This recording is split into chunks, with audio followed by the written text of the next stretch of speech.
Hello everyone and welcome to another video. Now, in the last episode of this, the worst tech of the last decade, we spoke about the GT 1030 DDR4 version, and I said it was pretty much the most pointless graphics card to come out of the last 10 years. Well, today we're discussing CPUs.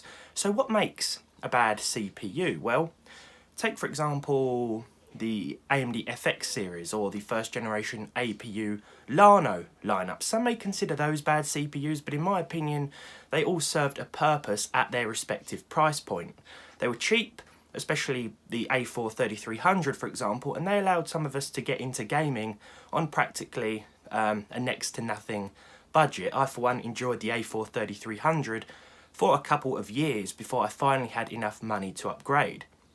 Other CPUs like the Celeron G460, a single-core, two-threaded CPU from Intel that launched in 2011, may be considered pretty silly by some, but again, it cost about $35, and so for the price, it seemed like a suitable chip for anyone who wanted a computer on the cheap, something for everyday browsing purposes. And of course, on the socket, it could be upgraded a little later on once you had saved a little more money. You know, everything sort of has a place on the market, or most things do anyway, but the chip we're talking about today never really quite fit in, and it was unanimously decided by reviewers that it was pointless. I'm talking about the i5-7640X.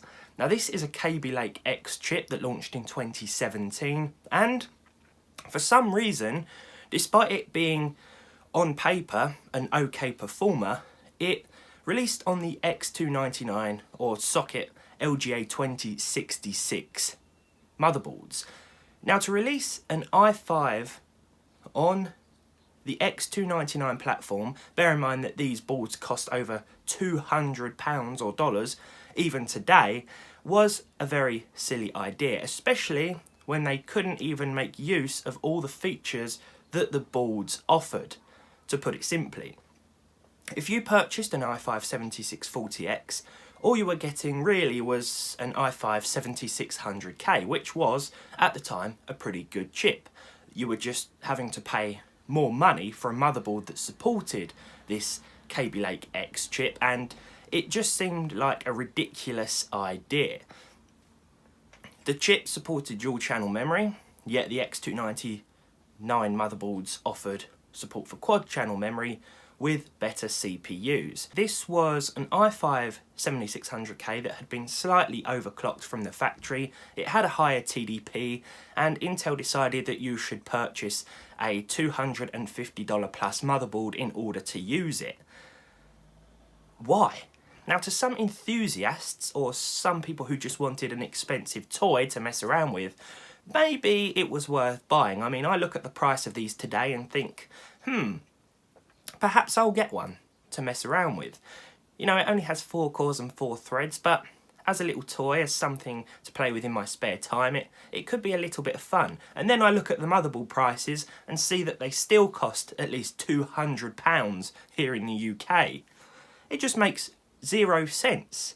Just as much so today as it did back then. In fact, this chip was discontinued by Intel just a year after releasing. I love these sorts of videos, I get to rant a little bit. As I was saying before, this chip got discontinued by Intel a little while later because it was pretty much made obsolete by the release of the 8th gen chips. For example, the i7-8700K, which was an enthusiast's dream on a motherboard that actually made a little bit of sense, you know, or a lot of sense. If you wanted the best chip for the money back then, you'd buy an i7-8700K as well as a top tier motherboard and be done with it.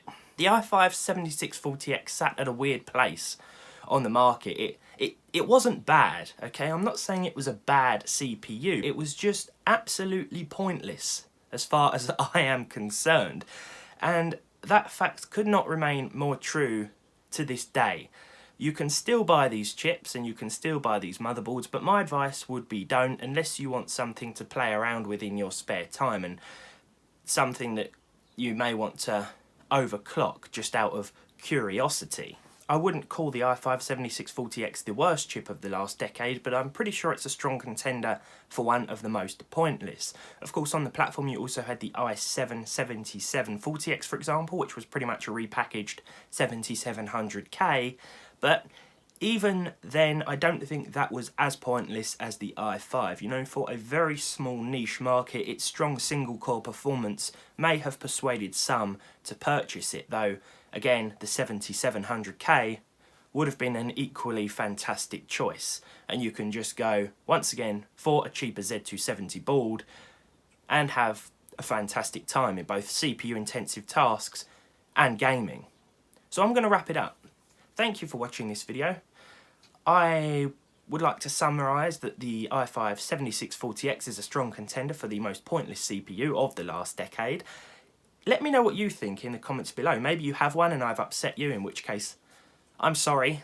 Leave a like on this video if you enjoyed it. Leave a dislike if you didn't. Subscribe to the channel if you haven't done so already. Have a very happy holiday and a fantastic new year if I don't see you before December the 31st. And as always, I hope to see all of you in the next video.